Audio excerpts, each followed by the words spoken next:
Hey guys, Rob Glanzman. Bill Miller. I didn't say what this thing is called, right? Because No, I can't remember it off the top of my Ready? head. Go, willpower and robbery. That's right. Ooh, you're gonna listen. It's gonna be on the top of your head after this forever. All right.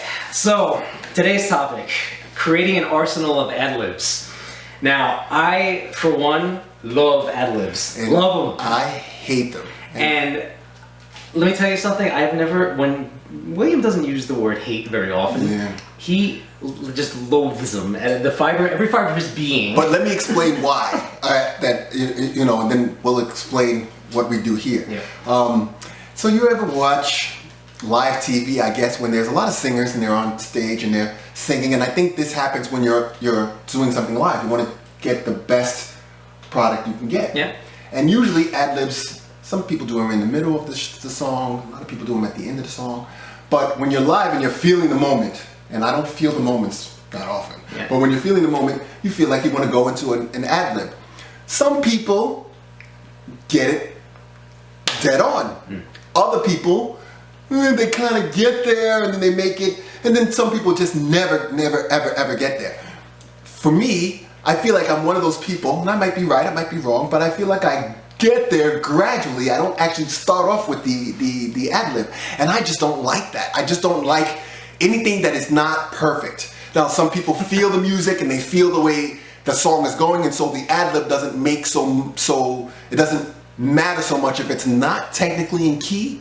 Then the moment you feel the moment, it's completely okay. Yeah. With me, it has to be perfect. It has to be perfect. So when we're doing ad-libs in the studio, under duress. Yeah, under duress, because he forces me.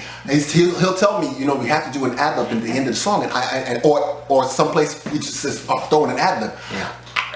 But no. But you don't give yourself enough credit, right? So I'm giving myself a lot of credit. No. You should give yourself credit for being the mechanical, mechanized. I know exactly how it needs to be when I walk in the door mentality. That's you. That's if. But if we come up with something that is just off the cuff because you say, oh, it would be great here, right? I may not have thought that, because in my mind I was never coming up with an ad-lib in this spot. Fair enough. It then becomes. But your constant rebuttal to doing it is I can't do things that I haven't premeditated, right? Exactly. And I call BS on that, because I know you could do it, because I have proof that you did it.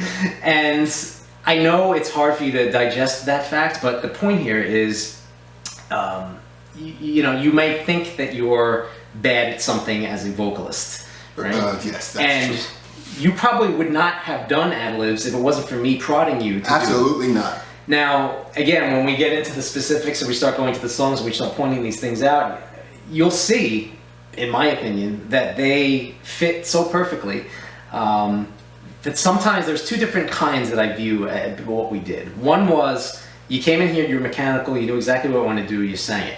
Then there was we'd have a little discussion, say, well, maybe you want to tweak this a little bit, it might sound a little bit better here. Usually it happens, I'm not disputing your harmonies, but usually it happens when we were doing harmonies, I believe. When we were there was a little, one of the harmonies, you ad-lib a little bit, or over it you ad-lib it. Right? Which you have the bass structure of the harmony down, but then do something over is what I'm referring to.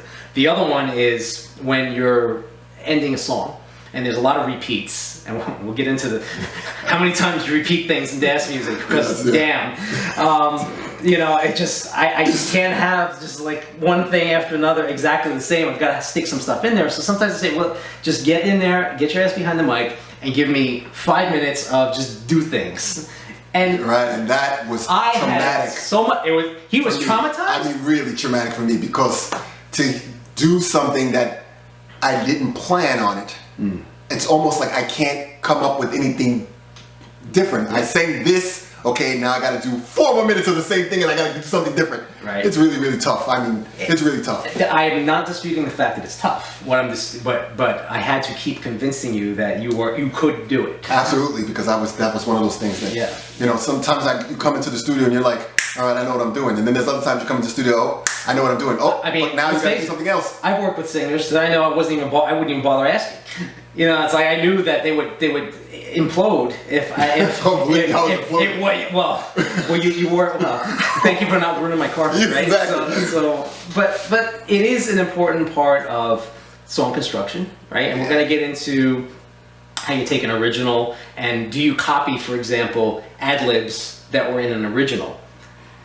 Do you It's copy an interesting, ad-libs that are in you know what I'm saying? Like depends on the song. Some of the ad-libs are the song. Right. So, you know, if you don't Prince do it, comes to mind. There's a couple of things. Right. Right. The one that really comes to mind in my mind is the Minnie Riperton song, "Loving You." Do you know that one?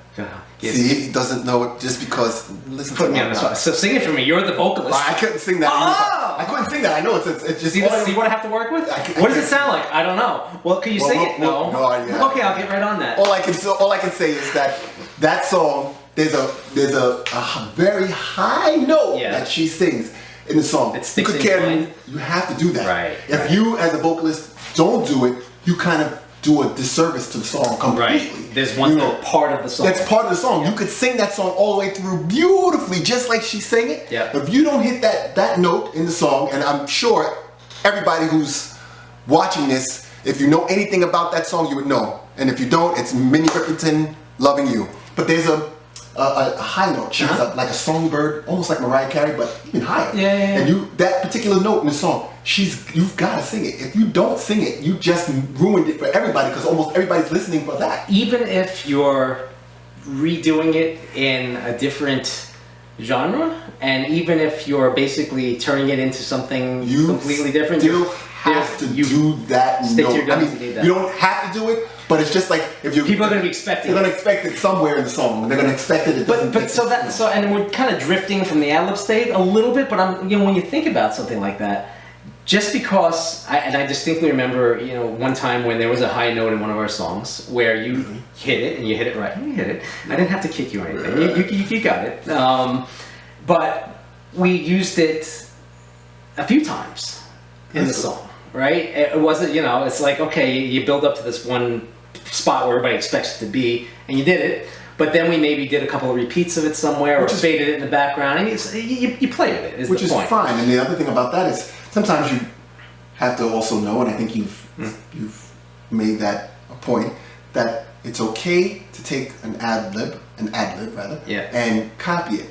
Because to try to reproduce that ad-lib, it may not always, may not always be the result you want, especially if it's something that's very tough to do from the get-go. You know what, and that's a good thing to finish with. So when you do something so good, do you choose to copy it or do it again, right? And let's talk specifically about ad-libs first and foremost. Yeah. If you do something that's really, really memorable, that's your own, and you do it again, once or twice. It better be damn good, right? Especially if you're doing some kind of an echo with it. Which you want to talk about Mr. Delay. I mean, these plugins that we got for this project. I mean, we financed people buy islands with the delays that we freaking used on this album, right? And and that was one of the things that we had to pull back here and there. But we used them for ad-libs. Yeah. And not only did we copy them, whole, but we also took clips of it. So the point is, generate your own sounds, even if you will, right? Or your own kind of take on it. And it's not necessarily just the vocals. You provide the source material, and then we have a dialogue. Say, hey, you know what? Maybe you stick another one in here somewhere. Exactly. Or maybe it would sound great if it was repeating out at the end or fading. And that's the beauty about using electronic equipment, because you can cut and paste, and you shouldn't feel as a. I don't know how the hell people did this with tape. I really don't. I don't understand how the hell people did 8 4-track, things with razors. It boggles the mind, because I can tell you we wouldn't have done this even if I had a reel-to-reel. Good luck. But yeah, I mean, you basically have infinite creative ability with the arsenal that you have at your fingertips. And we'll get into the specifics of what we used and everything else. Yeah. I think that's it for this week. I think so too. Are you done? I think I'm. I need an ad-lib. You want me to? No way. Me do an ad-lib? See, you're gonna have to turn on the music for me. Well, it's coming soon, baby. God.